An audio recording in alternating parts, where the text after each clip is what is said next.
Star ওয়ার্ল্ডে আমন্ত্রণ। আপনাদের সঙ্গে আছি আমি ফারদিন খান। বাংলাদেশের ওসমান হাদি হত্যা প্রসঙ্গে বিস্ফোরক মন্তব্যের পর পশ্চিমবঙ্গের সাবেক মুখ্যমন্ত্রী মমতা বন্দ্যোপাধ্যায়ের বিরুদ্ধে রাষ্ট্রদ্রোহিতা সহ জামিন অযোগ্য একাধিক ধারায় অভিযোগ দায়ের করা হয়েছে। পশ্চিমবঙ্গের শিলিগুড়ি থানায় সাইবার ক্রাইম আইনে এই অভিযোগ দায়ের করেন এক আইনজীবী। তার দাবি, মমতার বিতর্কিত বক্তব্য দুই দেশের সাম্প্রদায়িক সম্প্রীতি ও জাতীয় নিরাপত্তার জন্য হুমকি হতে পারে। বাংলাদেশ থেকে একটা বড় খুনিকে এসটিএফ অ্যারেস্ট করেছিল, জেনে রাখুন। যা নিয়ে বাংলাদেশে অনেক রেভুলেশন হয়েছিল। অন্য দেশের কথা আমি বলছি না। বাংলাদেশ হাদি হত্যার ঘটনায় বিজেপির কেন্দ্রীয় স্বরাষ্ট্রমন্ত্রী অমিত শাহকে জড়িয়ে সম্প্রতি এই বক্তব্য দেন তৃণমূল নেত্রী মমতা বন্দ্যোপাধ্যায়।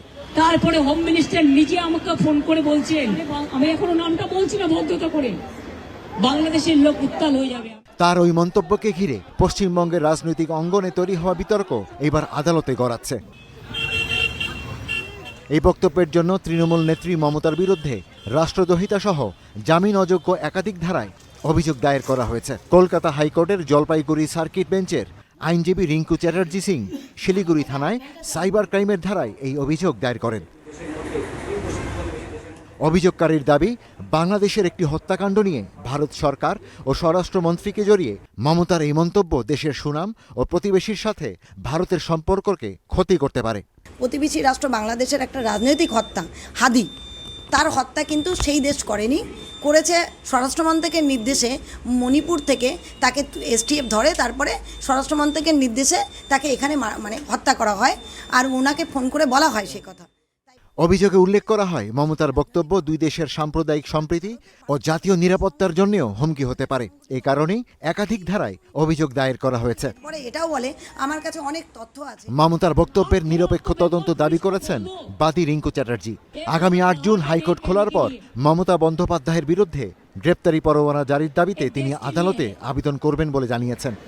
কাকে দিয়ে খুন করিয়েছিলেন, কার কার নাম বেরিয়েছিল, আজ গভর্নমেন্ট চেঞ্জ হলেও মনে রাখবেন আমি তো সবটাই জানি। বিধানসভা নির্বাচন হারের প্রায় 1 মাস পর গত মঙ্গলবার কলকাতায় একটি রাজনৈতিক সভায় ওসমান হাদি হত্যার প্রসঙ্গটি টানেন মমতা। বলেন, এই বিষয়ে তিনি অনেক কিছু জানেন, যা প্রকাশ করলে বাংলাদেশ উত্তাল হবে। দুই দেশের স্বার্থে তিনি সেই তথ্য প্রকাশ করবেন না। তার এই বক্তব্যের পর পশ্চিমবঙ্গের রাজনৈতিক মহলে ব্যাপক বিতর্ক তৈরি হলেও কেন্দ্রীয় বিজেপি বা স্বরাষ্ট্রমন্ত্রী অমিত শাহর পক্ষ থেকে কোনো প্রতিক্রিয়া মেলেনি। Ishtiaq Hossain, star news. ইনকিলাব মঞ্চের মুখপাত্র শরীফ বিন ওসমান হাদি হত্যায় ভারত সরকার জড়িত। পশ্চিমবঙ্গের সাবেক মুখ্যমন্ত্রী মমতা বন্দ্যোপাধ্যায়ের এমন বিস্ফোরক মন্তব্যের পর আলোচনায় বিদেশের মাটিতে ভারতীয়দের হত্যার বিভিন্ন ঘটনা। গেল কয়েক দশকে বিদেশের মাটিতে বহু হত্যার অভিযোগে নাম জড়িয়েছে ভারতের গোয়েন্দা সংস্থা। বিশ্লেষকরা যেটি বলছেন যে গুপ্ত হত্যার জনক মূলত ইসরায়েলের গোয়েন্দা সংস্থা মোসাদ। সেখানে যেখানে নতুন খেলোয়াড় হয়ে উঠছে ভারতীয় গোয়েন্দা সংস্থা র। কিভাবে পরিচালিত হয় এসব গোপন অভিযান?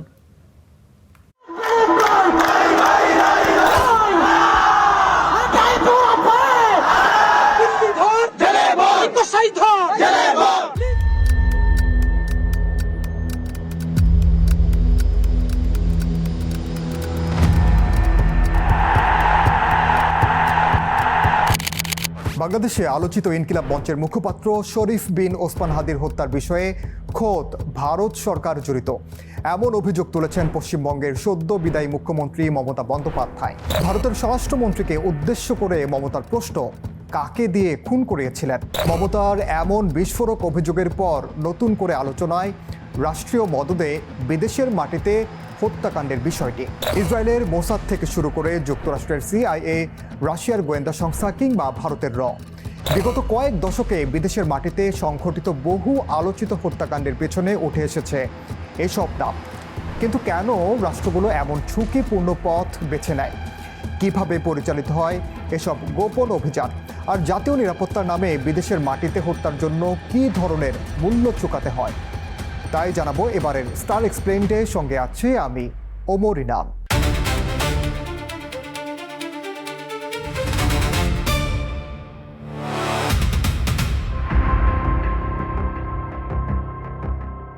বিদেশের মাটিতে শত্রু শিকারের কথা উঠলে সবার আগে যে নামটি আসে সেটি হলো ইসরায়েলি গুপ্তচর সংস্থা মোসাদ।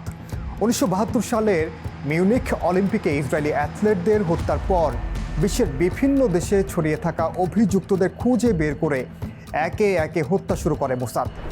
অপারেশনটির নাম ছিল র্যাথ অফ গড। মোসাদের বিশেষ দল ইউরোপ ও মধ্যপ্রাচ্যের বিভিন্ন দেশে হামলার সঙ্গে জড়িত সন্দেহভাজন ব্যক্তিদের খুঁজে বের করে হত্যা করে। রোমে ওয়াইল জয়টারকে গুলি করে হত্যা, প্যারিসে মাহমুদ হামশারের টেলিফোনে বোমা পেতে হত্যা এবং পরে বৈরুতে আলী হাসান সালামেহকে কার বোমা হামলায় হত্যা ছিল এই অভিযানের সবচেয়ে আলোচিত ঘটনা। মোসাদ যেখানে গোপন এজেন্ট ও বিশেষ অপারেশনের জন্য পরিচিত, সেখানে যুক্তরাষ্ট্রের সিআইএ বিশ্বকে পরিচয় করিয়ে দিয়েছে ড্রোন ভিত্তিক টার্গেটেড কিলিংয়ের সঙ্গে। কাশেম সোলাইমানি হত্যার কথা বলা যায়। 2020 সালের 3রা জানুয়ারি বাগদাদ আন্তর্জাতিক বিমানবন্দরের কাছে মার্কিন ড্রোন হামলায় নিহত হন ইরানের কুদস ফোর্সের প্রধান কাশেম সোলাইমানি। এই অভিযান সরাসরি মার্কিন প্রেসিডেন্ট ডোনাল্ড ট্রাম্পের অনুমোদনে পরিচালিত হয়। অনেক বিশ্লেষক এটিকে আধুনিক যুগের সবচেয়ে আলোচিত রাষ্ট্র পরিচালিত টার্গেটেড কিলিং হিসেবে বর্ণনা করেন। ব্রিটিশ সংবাদপত্র দ্য গার্ডিয়ান 2024 সালে প্রকাশিত এক অনুসন্ধানী প্রতিবেদনে দাবি করে 2020 সালের পর পাকিস্তানে অন্তত 20টি হত্যাকাণ্ডে ভারতের গোয়েন্দা সংস্থা র এর সম্পৃক্ততার অভিযোগ রয়েছে।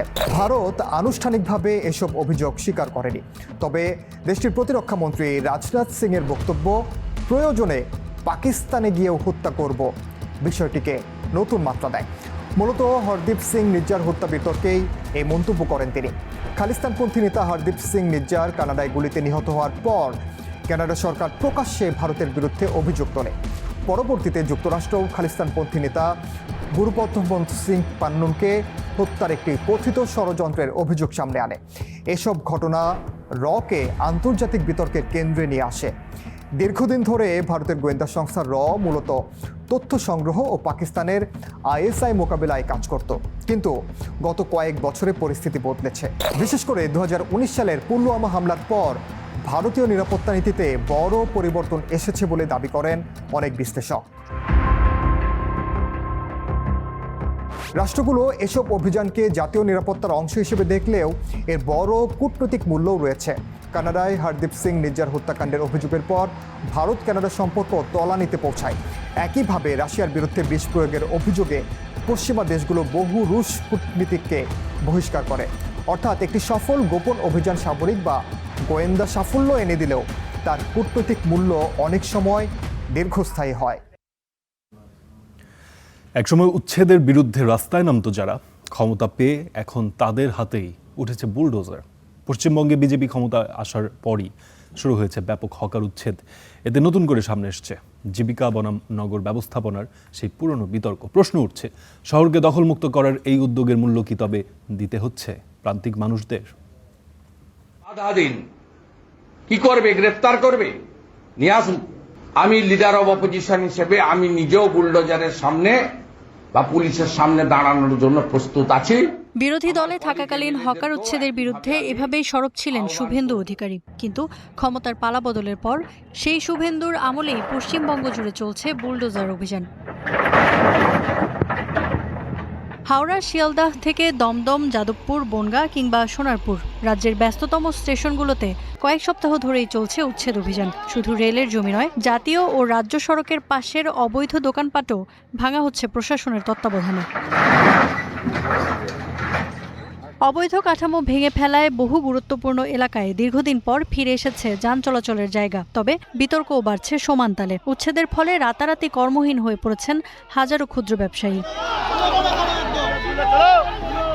পুনর্বাসনের কোনো নিশ্চয়তা না দিয়েই জীবিকার পথ বন্ধ করে দেওয়ার অভিযোগ উঠছে প্রশাসনের বিরুদ্ধে। পুনর্বাসন ছাড়া উচ্ছেদ করা যাবে না, হাইকোর্টের এমন নির্দেশ হাতে নিয়ে ঘটনাস্থলে হাজির হন বামপন্থী কর্মীরা।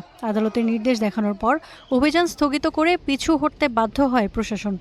একটা বাংলার বেকার ছেলে কিংবা মেয়ে কাজ পায়নি, কিন্তু হাজার হাজার হকারের মুখের ভাত যেভাবে কেড়ে নিয়েছে তাদের পরিবারের লোকের। আমরা বললাম ক্যান্সার আক্রান্ত মা, বাড়িতে দুধের শিশু, তারা কি করবে? আমরা যুক্তি দিয়ে দেখিয়েছি, বলেছি যে কেন এই চত্বরে এইভাবে বাদ দেওয়া। এখানকার মানুষ বলুন, কমার্শিয়াল পটে যারা ব্যবসায়ী বলুন, দোকানদার বলুন, বাসিন্দা বলুন, হকার বন্ধু যারা বলুন, তাদেরকে কেন এটা এইভাবে হঠাৎ বিনা নোটিশে বিনা আলোচনায় এইভাবে কেন এটা করা যাবে না। পশ্চিমবঙ্গে হকার সমস্যার ইতিহাস নতুন নয়। 70-এর দশকে কংগ্রেস আমলে যানজট কমাতে উচ্ছেদের উদ্যোগ নেওয়া হয়েছিল। পরে 1996 সালে বামফ্রন্ট সরকারের অপারেশন সানশাইনে কলকাতার বিভিন্ন এলাকা থেকে হাজার হাজার হকার সরানো হয়। তখন উচ্ছেদের পাশাপাশি পুনর্বাসনের ব্যবস্থাও করা হয়েছিল। গেল 1.5 দশকে শিল্পায়নের স্থবিরতা ও কর্মসংস্থানের সংকটের মধ্যে ফুটপাতের ব্যবসায়ী হাজারো মানুষের জীবিকার প্রধান ভরসা হয়ে উঠেছে। তাই শহর দখলমুক্ত করার লড়াই আর মানুষের জীবিকা রক্ষার দাবির মধ্যে কোথায় কিভাবে ভারসাম্য টানা হবে উঠছে সেই প্রশ্নই। ইফফাতিরা, স্টার নিউজ। ভারতে নতুন রাজনৈতিক ধারা তৈরির ঘোষণা দেয়া ককরোচ জনতা পার্টির প্রতিষ্ঠাতা অভিজিৎ দীপকে আগামীকাল দেশে ফিরছেন। তবে জনসাধারণের ভোগান্তি ও নিরাপত্তার কথা বিবেচনা করে তিনি সমর্থকদের দিল্লি বিমানবন্দরে জড়ো না হওয়ার অনুরোধ জানিয়েছেন। তিনি জানিয়েছেন, বিমানবন্দর থেকে সরাসরি পার্লামেন্ট স্ট্রিট থানায় গিয়ে যন্তর মন্তরে বিক্ষোভ সমাবেশের অনুমতি চাইবেন তিনি। এদিকে এই আন্দোলনকে এগিয়ে নিতে দলটির পক্ষ থেকে 3 নতুন মুখপাত্রের নাম ঘোষণা করা হয়েছে, যার মধ্যে অনুসন্ধানী সাংবাদিক সৌরভ দাসকে প্রধান মুখপাত্র এবং বিজিতা দাহিয়া ও আশুতোষ রাঙ্কাকে মুখপাত্রের দায়িত্ব দেওয়া হয়েছে। নতুন প্রজন্মের এই নেতৃত্বের হাত ধরেই ভারতের রাজনৈতিক আলোচনা বদলে দেওয়ার প্রতিশ্রুতি দিয়েছে দলটি।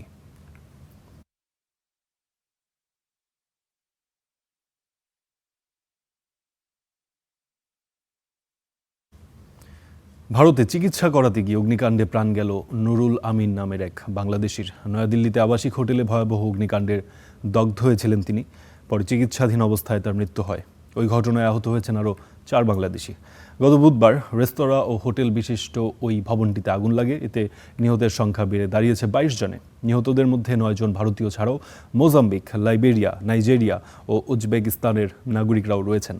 নয়াদিল্লিতে বাংলাদেশ হাইকমিশন জানিয়েছে, আগুনে বিশেষভাবে 2টি বাংলাদেশি পরিবার ক্ষতিগ্রস্ত হয়েছে। একই সাথে নিহত নুরুল আমিনের মরদেহ দ্রুততম সময়ে দেশে ফিরিয়ে আনার প্রক্রিয়া সহজতর করতে কাজ করছে হাইকমিশন।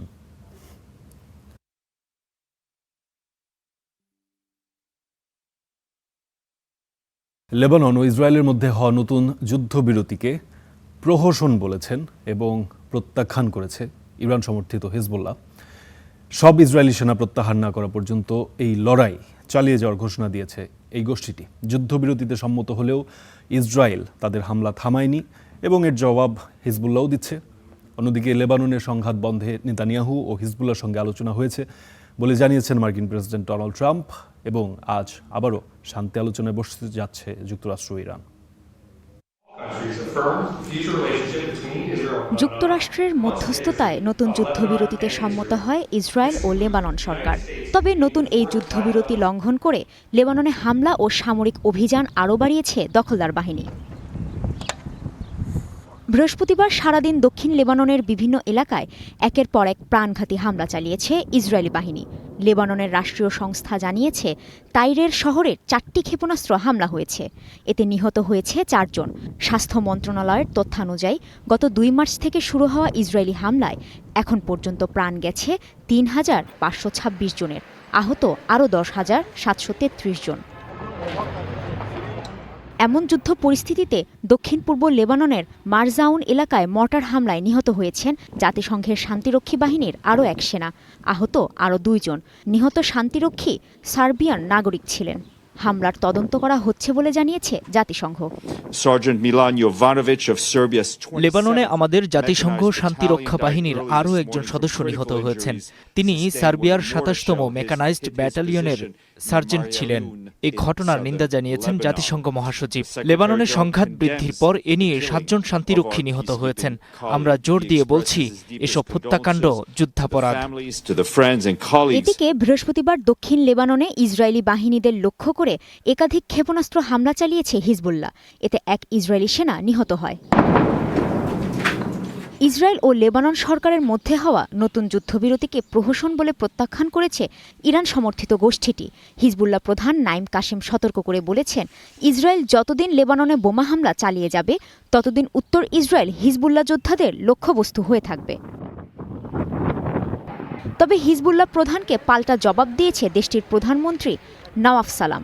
বলেন, যারা এই চুক্তি প্রত্যাখ্যান করবে তাদেরই এর পরিণতির দায় বহন করতে হবে। এরই মধ্যে লেবাননের পরিস্থিতি নিয়ে ইসরায়েলি প্রধানমন্ত্রী ও হিজবুল্লাহর সঙ্গে আলোচনা হয়েছে বলে জানিয়েছেন মার্কিন প্রেসিডেন্ট ডোনাল্ড ট্রাম্প। তার দাবি এ বিষয়ে ভালো অগ্রগতি হয়েছে। লেবাননের সংঘাত বন্ধের বিষয়ে হিজবুল্লাহ ও নেতানিয়াহুর সঙ্গে আমাদের যোগাযোগ হয়েছে। আমার মনে হয় খুব শিগগিরই সেখানে কিছু ইতিবাচক অগ্রগতি দেখতে পাবেন। এছাড়া লেবাননের পরিস্থিতি কিছুটা ভিন্ন ধরনের হলেও এটি ইরানের সঙ্গে সম্পর্কিত। এই লেবাননে যদি শান্তি প্রতিষ্ঠিত হয় তাহলে সেটি সত্যিই ভালো হবে। অন্যদিকে লেবাননে চলমান এই আগ্রাসন প্রভাব ফেলতে পারে ইরান যুক্তরাষ্ট্রের সম্ভাব্য শান্তি আলোচনাতেও। যদিও গণমাধ্যমের তথ্য বলছে আজ ফের শান্তি আলোচনায় বসতে যাচ্ছে যুক্তরাষ্ট্র ও ইরান। ইরানের বিপ্লবী গার্ড কোর এক বিবৃতিতে জানিয়েছে, যুক্তরাষ্ট্র ও ইসরায়েলের সঙ্গে যুদ্ধবিরতি মেনে নেওয়ার ক্ষেত্রে ইরানের প্রধান শর্ত ছিল লেবানন সহ সব ফ্রন্টে একটি পূর্ণাঙ্গ যুদ্ধবিরতি কার্যকর করা। তা না হলে মধ্যপ্রাচ্যে সংঘাত আরও ছড়াতে পারে বলে সতর্ক করেছে IRGC। কাজী শাহরিন, স্টার নিউজ। যুদ্ধবিরতিতে রাজি হবার কথা বলা হলেও দক্ষিণ লেবাননের রণাঙ্গনের চিত্র কিন্তু এখনো পাল্টায়নি, বরং ইসরায়েল যেটি করছে, নতুন করে তারা আরও সেনা জড়ো করে হামলা জোরদার করেছে। অভিযান অব্যাহত রাখার ঘোষণা দিয়েছেন ইসরায়েলের প্রতিরক্ষা মন্ত্রী। এ কারণে হিজবুল্লাহও পিছু হটতে নারাজ। সশস্ত্র এই গোষ্ঠীর প্রধান নাইম কাসেম বলেছেন যে রণাঙ্গনে দখলদারদের রেখে হিজবুল্লাহ পিছু হটবে না। ভারী অস্ত্রের শব্দে কেঁপে উঠছে দক্ষিণ লেবাননের যুদ্ধবিধ্বস্ত জনপদ। অঞ্চলটিতে যুদ্ধ পরিস্থিতির উন্নতির বদলে ক্রমশ অবনতি হচ্ছে। সেনা সমাবেশ ও হামলা দুটোই বাড়িয়ে চলেছে ইসরায়েল। পরিস্থিতি কোনোভাবেই যুদ্ধবিরতির কোনো সম্ভাবনা তৈরি করছে না। যুক্তরাষ্ট্র ঘোষণা দিয়েছে লেবানন ও ইসরায়েল যুদ্ধবিরতি কার্যকরের বিষয়ে সম্মত হয়েছে। শর্ত একটাই, ইরান সমর্থিত হিজবুল্লাহকে সীমান্তবর্তী দক্ষিণাঞ্চল থেকে সরে যেতে হবে এবং হামলা বন্ধ করতে হবে। কিন্তু দখলদার ইসরায়েল বাহিনীকে দক্ষিণ লেবাননের রণাঙ্গনে রেখে পিছু হটতে রাজি নয় হিজবুল্লাহ। সংগঠনটির প্রধান নাইম কাসেম বলেছেন, লেবাননের একটি অংশকে ধ্বংস করা হয়েছে, বাকি জনগণকে দাসত্বে পরিণত করা হয়েছে। রণাঙ্গনে এখনও দখলদার বাহিনীর দাপট। এই পরিস্থিতিতে যুদ্ধবিরতির কোনো বাস্তবতা রাখেনি ইসরায়েল। যুদ্ধবিরতিতে রাজি থাকার কথা বলেও দক্ষিণ লেবাননে হামলা ও স্থল অভিযান দুটোই অব্যাহত রাখার ঘোষণা দিয়েছেন ইসরায়েলের প্রতিরক্ষামন্ত্রী ইসরায়েল কাটস। দখলদার বাহিনীর এমন অবস্থান হিজবুল্লাহকে বরং মরিয়া পরিস্থিতির দিকেই ঠেলে দিয়েছে। এদিকে শান্তি ফেরার আশায় দিন গুনছেন ইসরায়েল লেবানন সীমান্তের বাসিন্দারা। সীমান্তবর্তী বাসিন্দারাও বলছেন, যুদ্ধবিরতির ঘোষণা আর বাস্তবতার মধ্যে এখনো বড় ধরনের ফারাক রয়ে গেছে। সমস্যা হলো, ট্রাম্প বারবার এত বেশি যুদ্ধবিরতি ঘোষণা দিয়েছেন যে এই ঘোষণা এখন আর আমাদের কাছে তেমন কোনো অর্থ বহন করে না। আমরা যুদ্ধবিরতির কোনো বাস্তব পরিস্থিতি দেখছি না। এখনো বিস্ফোরণের শব্দে আমরা কেঁপে উঠি। তাই এই মুহূর্তে যুদ্ধবিরতি ঘোষণা আমাদের খুব বেশি আশ্বস্ত করবে না। গত 28 ফেব্রুয়ারি ইরানে মার্কিন ইসরায়েল হামলার পর যুদ্ধে জড়ায় লেবাননের সশস্ত্র গ্রুপ হিজবুল্লাহ। এরপর ইসরায়েলের সাথে অন্তত 3 দফা যুদ্ধবিরতির সমঝোতা হলেও রণাঙ্গনের চিত্র পাল্টায়নি দখলদার বাহিনী। Ishtiaq Hossain, star news.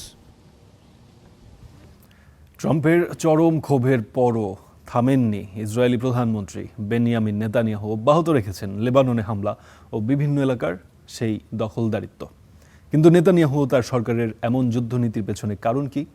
বিশ্লেষকরা বলছেন এর নেপথ্যে ক্ষমতা হারানোর ভয়। কারণ আগামী অক্টোবরে হতে যাচ্ছে ইসরায়েলের আগাম নির্বাচন। এতে নিজেকে আরও শক্তিশালী দেখাতেই লেবাননে হামলা নীতিতে হাঁটছেন নেতানিয়াহু। যুক্তরাষ্ট্র ও ইরানের শান্তি চুক্তি এখন চরম অনিশ্চয়তায়, আর বিশ্ব শান্তির এই পথে বড় বাধা হয়ে দাঁড়িয়েছেন ট্রাম্পের পরম বন্ধু নেতানিয়াহু। লেবাননে ইসরায়েলের অনবরত হামলার কারণে এবার নিজের বন্ধুর উপরেই চরম ক্ষোভ উগরে দিয়েছেন মার্কিন প্রেসিডেন্ট ডোনাল্ড ট্রাম্প। মার্কিন গণমাধ্যম অ্যাক্সিওসের এক প্রতিবেদনে বলা হয়, 2 জুন এক ফোনালাপের সময় ইসরায়েলি প্রধানমন্ত্রীকে পাগল বলে সম্বোধন করেন ট্রাম্প। তিনি বলেন, তুমি একটা বদ্ধ পাগল, আমি না থাকলে তুমি জেলে থাকতে, তোমাকে সবাই ঘৃণা করে। পরবর্তীতে পডফোর্স 1-এর পডকাস্টে এ তথ্য নিশ্চিত করেন তিনি, যদিও একে নিছক ভুল বোঝাবুঝি বলে আখ্যা দিয়েছে ইসরায়েলি গণমাধ্যম। এদিকে লেবাননে হামলা পুরোপুরি না থামলে আলোচনা বন্ধ রাখার ঘোষণা দিয়েছে ইরান। আর এই কারণেই চুক্তিটি সফল হওয়ার একদম কাছাকাছি গিয়েও ভেস্তে গেল। এতে করে যুক্তরাষ্ট্রের অভ্যন্তরীণ নির্বাচনের আগে বেশ বিপাকে পড়েছেন ট্রাম্প। অন্যদিকে ইসরায়েলে আগাম নির্বাচনের সম্ভাবনা দেখা দেয় লেবাননে আধিপত্য বিস্তার করেই নিজের সাফল্যের গাথা তৈরি করতে চাচ্ছেন নেতানিয়াহু। অন্ততপক্ষে বৈরুতে যে তিনি তুমুল শক্তিতে আক্রমণ চালাচ্ছেন এমনটা তুলে ধরতে চান তিনি। এ অবস্থায় প্রধানমন্ত্রীর আসন রক্ষায় তার তুরুপের তাস হয়ে উঠেছে লেবানন, যা তাকে মধ্যপ্রাচ্যের শান্তির পথে বড় বাধা হিসেবে প্রমাণ করছে। Sadia Tasnim, star news. এবার যুদ্ধ বন্ধে রাশিয়ার প্রেসিডেন্ট ভ্লাদিমির পুতিনকে মুখোমুখি আলোচনায় বসার আহ্বান জানিয়েছেন ইউক্রেনের প্রেসিডেন্ট ভলোদিমির জেলেনস্কি। তবে আপোষ করলেই তবেই আলোচনার ইঙ্গিত দিয়েছেন পুতিনকে উদ্দেশ্য করে এক খোলা চিঠিতে জেলেনস্কি বলেছেন, যুদ্ধ বন্ধ করতে হলে দুই নেতার সরাসরি সংলাপ প্রয়োজন। আলোচনার পুরো সময় জুড়ে পূর্ণ যুদ্ধবিরতিরও প্রস্তাব দেন তিনি। জেলেনস্কির এই খোলা চিঠির বিষয়ে পুতিনকে অবহিত করা হবে বলে জানিয়েছে ক্রেমলিন। সেন্ট পিটার্সবার্গ আন্তর্জাতিক অর্থনৈতিক ফোরামে সাংবাদিকদের সঙ্গে আলাপকালে পুতিন বলেছেন, ইউক্রেনের সঙ্গে সমঝোতায় পৌঁছতে প্রস্তুত তিনি, তবে এর জন্য উভয় পক্ষকেই কিছু আপোষ করতে হবে। যুদ্ধবিরতির প্রস্তাবের মধ্যেই পাল্টাপাল্টি হামলা অব্যাহত রেখেছে রাশিয়া ও ইউক্রেন। বৃহস্পতিবার ইউক্রেনের জাপোরিজিয়ায় অঞ্চলের একটি নতুন বসতি নিজেদের নিয়ন্ত্রণে নেওয়ার দাবি করেছে রাশিয়া। একই সঙ্গে গত 24 ঘন্টায় ইউক্রেনের ড্রোন সংরক্ষণ কেন্দ্র, জ্বালানি ও বিভিন্ন অবকাঠামো সহ 142টি লক্ষ্যবস্তুতে হামলার কথাও জানিয়েছে ক্রেমলিন। অন্যদিকে ক্রিমিয়া উপকূলে একটি রুশ টহল জাহাজে সফল হামলার দাবি করেছে ইউক্রেনের সশস্ত্র বাহিনী।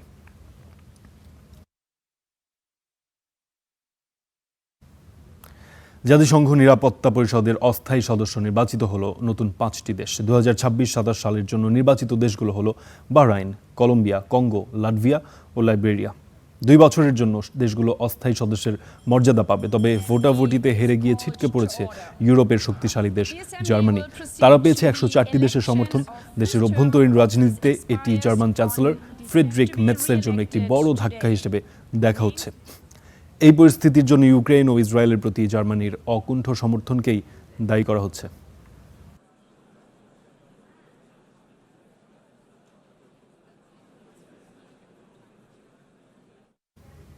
এই ছিল এতক্ষণকার স্টার ওয়ার্ল্ডে। এতক্ষণ সঙ্গে থাকার জন্য ধন্যবাদ।